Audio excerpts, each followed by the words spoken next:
La historia debería terminar acá, como un final feliz. Sin embargo, es en este momento histórico que el verdadero juego de la dictadura de la democracia está por empezar. Hay una serie de elementos que no se han tocado a fondo sobre lo que representó esta transición de la democracia, y en este video las vamos a explicar por qué.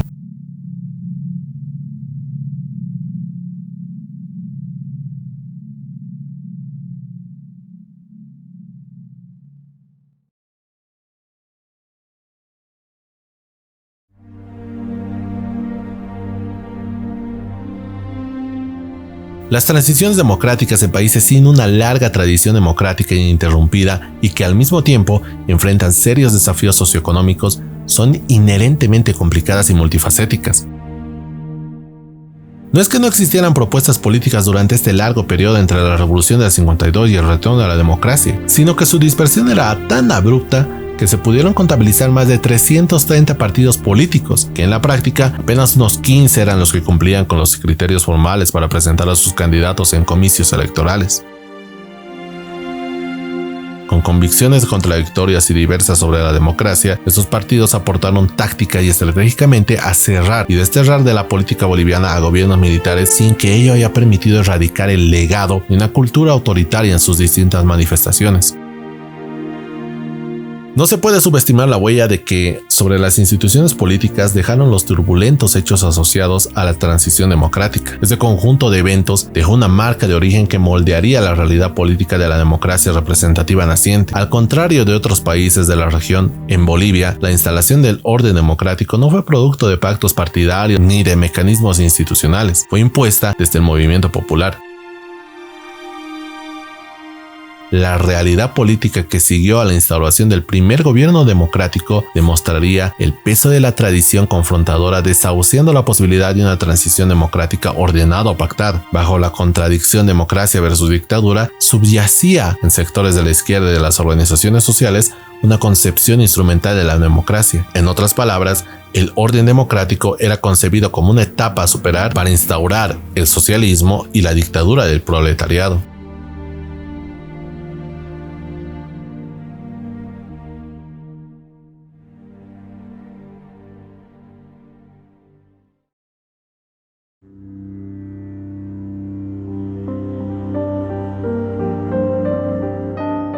Para inicios de los años 80, el país ya estaba agobiado por una enorme carga del servicio de la deuda externa. El gasto público, descontrolado por tener que soportar el sistema prebendal y una creciente fuga de capitales, a pesar de la opción preferente de la izquierda para que se convoquen a nuevas elecciones en 1982 a fin de fortalecer su pluralidad, un sector especialmente de la élite empresarial y conservadora visibilizó al gobierno de la UDP como un chivo expiatorio que debía sacrificarse para que, luego de su inminente fracaso, sobre todo en materia económica, las tendencias de centro-derecha pudieran tomar el poder gubernamental como la gran salvación del debacle económico del país. En términos coloquiales, se puede decir que la democracia del 82 no nació con la fortuna de contar con una marraqueta bajo el brazo.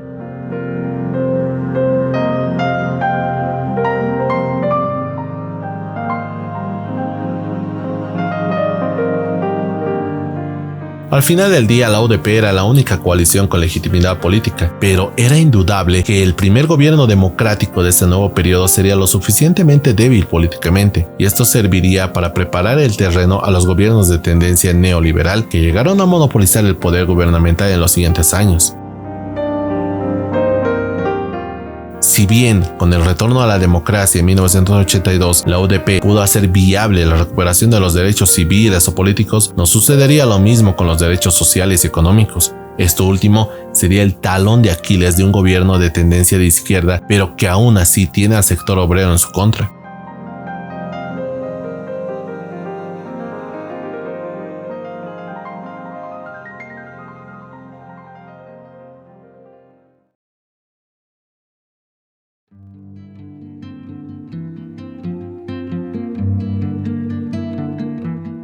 En Bolivia, el relativo repliegue de las organizaciones sociales explica cuán difícil resulta diferenciar la representatividad política.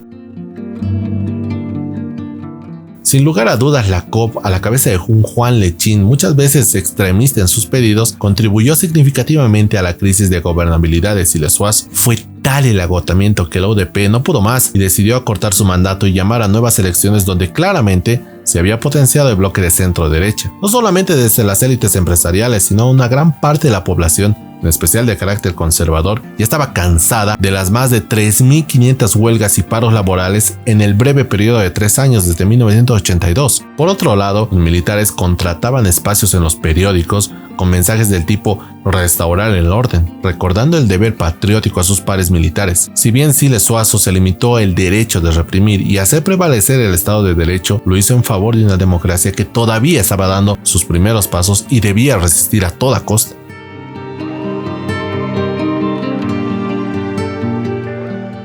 Pese a la crisis generalizada en que deriva el gobierno de la UDP, esta no desembocó en la ruptura de la continuidad democrática. El miedo a retroceder hacia el autoritarismo fue generalizado y congregó a los actores políticos de la época en la búsqueda de una salida política a la crisis. Es también en este punto de la historia que la Iglesia Católica incursionaría no una sino varias veces para salvar esta enclenque democracia que se negaba a morir tan prematuramente. Atendiendo al cristiano pedido de la Conferencia Episcopal, he resuelto suspender la huelga de hambre.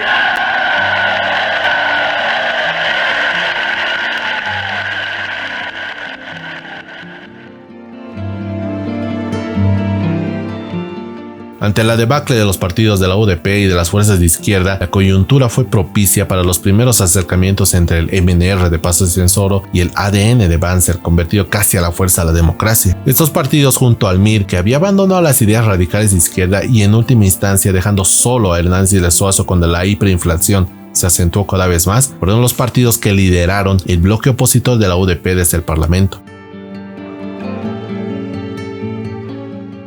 La democracia debía sobrevivir con el único fin de que el resto de los partidos se repartieran el poder como si de un pasanaco político se tratase, lo que pasó a llamarse democracia pactada, o pacto por la democracia, como quieras llamarlo.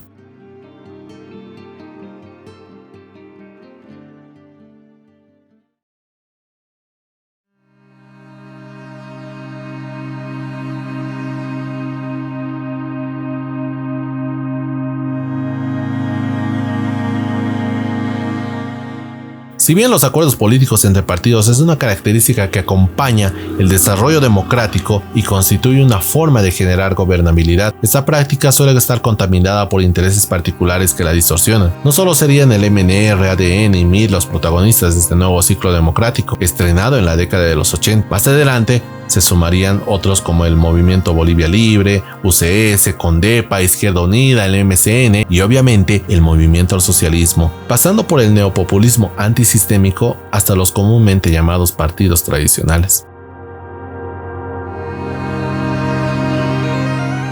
Luego de que la UDP dejara como legado una hiperinflación que en realidad era herencia de gestiones pasadas, surgió una nueva contradicción: ingobernabilidad y gobernabilidad. La inexistencia de las mayorías absolutas no podría definir claramente al partido vencedor y por ende al nuevo presidente de la República.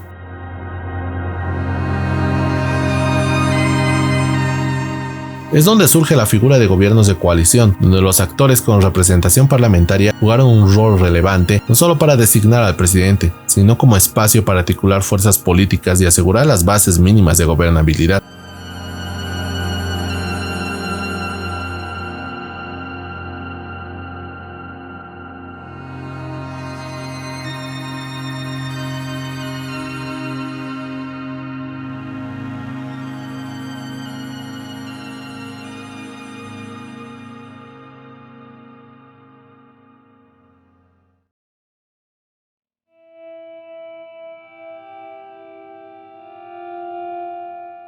¿Por qué entonces este capítulo parte con la idea de la dictadura de la democracia?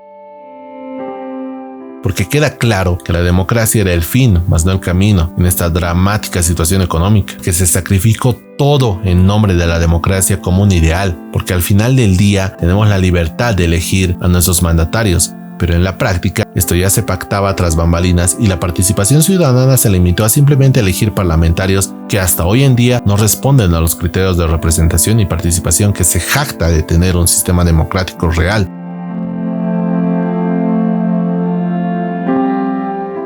Realmente esta transición de las dictaduras militares a los gobiernos democráticos fue por impulso de las voluntades del pueblo ¿O es real que solo fue para que un puñado de élites del poder político pudieran tener algo de legitimidad para continuar en el poder? El MNR fue el partido político que estuvo por más de 50 años peleando por el poder, desde la revolución del 52 con Vaz hasta la caída del 2003 con Gonzalo Sánchez de Lozada.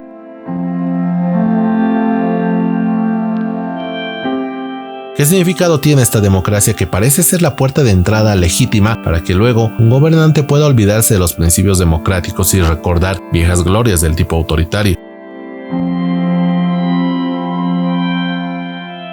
Recordemos al MAS de Evo Morales, que quiso eternizarse en el poder, y de haberlo hecho, hubiera valido la pena tener un régimen hegemónico si era en favor del supuesto milagro económico.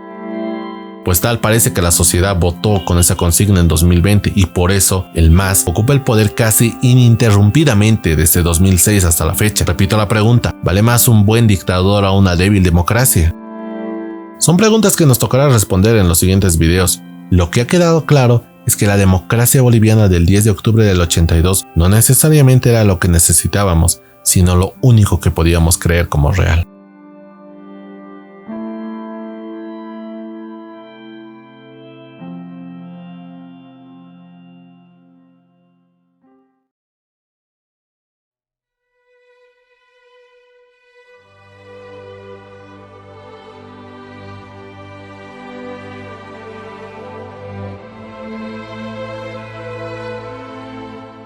Te agradezco por haber llegado hasta aquí. Realmente ha sido un video largo, pero que considero servirá a muchos en el futuro para entender la compleja y fascinante historia de nuestro país. En la descripción del video dejo algunos enlaces a material de consulta, desde videos de YouTube, textos y artículos, y todo lo empleado en la elaboración de este video.